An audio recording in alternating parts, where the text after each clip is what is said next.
Good evening. Good evening. I will be sharing my screen in just a moment if it can share my screen because I've been having trouble trying to share my screen for the past hour or so. Okay, let me make sure everyone's seeing my video. Okay. Um, I have this at the end because once you click on the link, you should be able to see my video once we get done with this presentation. Once again, my name is Nathan McLean. Thanks for giving me the opportunity to allow me to finish my assignment, even though it's overdue. We finally have power back on, but let's get to it. So we are going to compare Honduras and the U.S.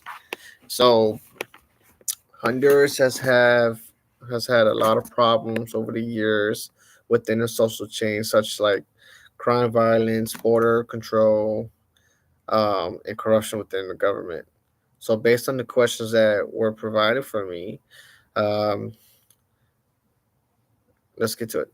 The United States is more well off a country than Honduras, primarily because Honduras is a third world country. Therefore, both countries have had different approaches towards the social changes.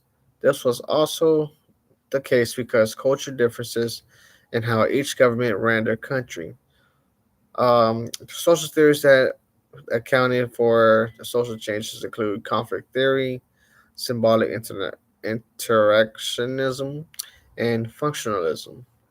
For example, if you compare the United States and Honduras, uh, United States influxed immigration, equality, especially racially, authority figures, primarily police, and within the social changes that the United States went through were necessary for the reasons listed above.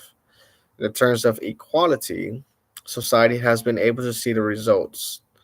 Many laws have been able to reflect the changes, and many people have been able to be held accountable for their crimes, and especially the horrendous actions of abusive police that have happened in our country for a very long time. Immigration still remains a controversial and difficult issue, but it is the process. It is in the process. As for Honduras, the corruption within the country, extreme poverty, high crime rates, and Honduras needed a social change because they have had a huge amount of people trying to immigrate from the country with these social changes. Even if people don't like what Honduras is doing within the country, and there have been many corruptions within the political area.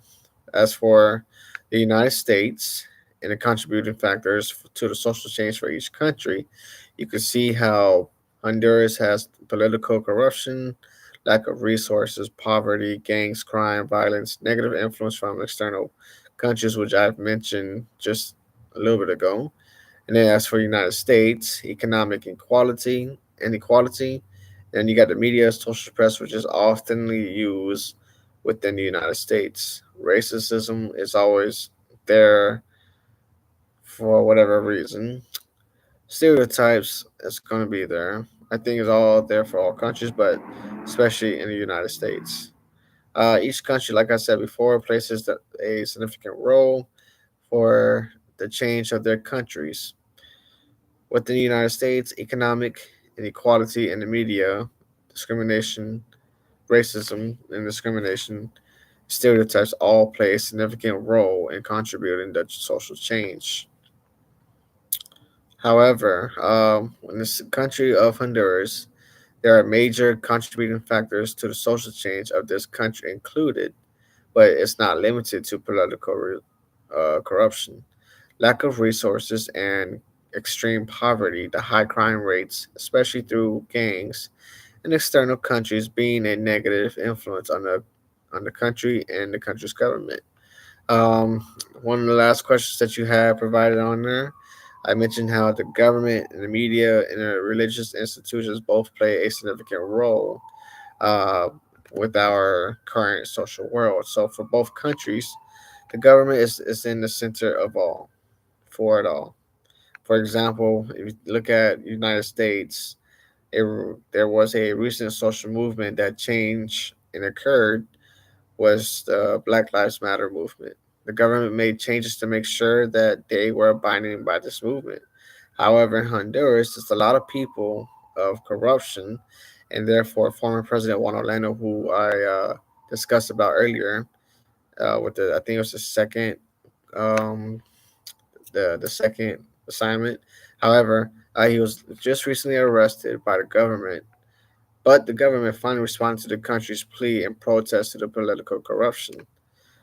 Media is how the world stays connected for everything and for everyone. Social media plays an important role within a connection within the United States, which is usually used to promote information and trends and movements. However, Honduras is just generally used to expose the corruption that is happening. Both countries depend on the social movement, which especially can be religion, for against the cause or for the cause. In the United States, can be in this case. As we get ready to end this video, in Honduras, religious institutions often come into the picture when they are seeking for the countries or group to find peace and provide support. However, I will be providing this link to the video. If you are having trouble looking at the video or hearing my voice correctly, here's everything that I spoke about or discussed about. And I hope that you find this video well, um, uh, well interested, and hope that you learn something new from it. Thank you. Once again, my name is Stanton McLean. Have a good night.